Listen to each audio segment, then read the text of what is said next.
Here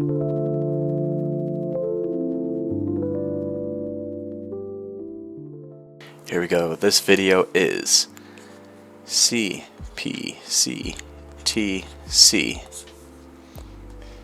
Corresponding parts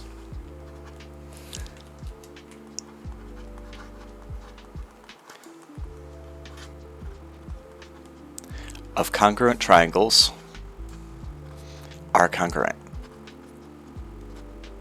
which is exactly what it sounds like. We've got something like this.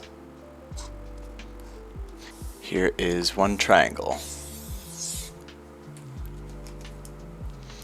and here is another triangle. If I label these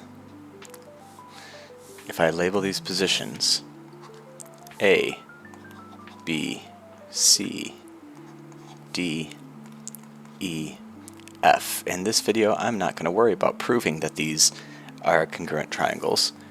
Maybe I know that this is 7, and this is x minus 2,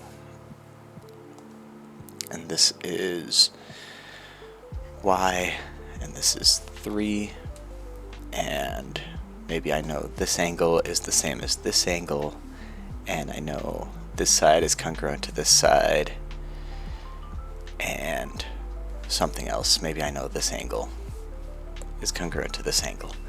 Alright, so what I've got triangle 1, I've got triangle 2. Triangle 1 is congruent to triangle 2 because of, so I can say triangle ABC is congruent to triangle DEF. And I might have some steps to a proof up above this, but I've got angle, side, angle. And that's enough. Once I've got that these two triangles are congruent, two triangles being congruent to each other means all of the stuff inside them is the same as each other, which means angle A is congruent to angle D. Angle C is congruent to angle F. I can keep going with it. Angle B is congruent to angle E, and then that means the side lengths are congruent too. So if I've got these side lengths, I could say 7 has to be equal to x minus 2. 7 equals x minus 2, x equals 9. I can also say I know these sides have to be congruent, so y has to be equal to 3. A problem like this is usually all about trying to solve for unknown variables. So I've got x, I've got y. I'm just saying once I know these triangles are congruent, and it might take a couple of steps to be able to prove that, once I know that, then everything works.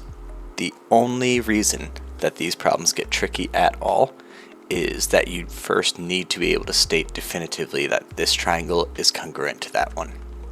If you can't do that, then you might be looking at a multiple choice type of question that has one answer choice that is, this is impossible, we don't have enough information. And it feels like there's enough information. A problem like this, you want to jump in and say, well, 7 equals x minus 2, because just look at it.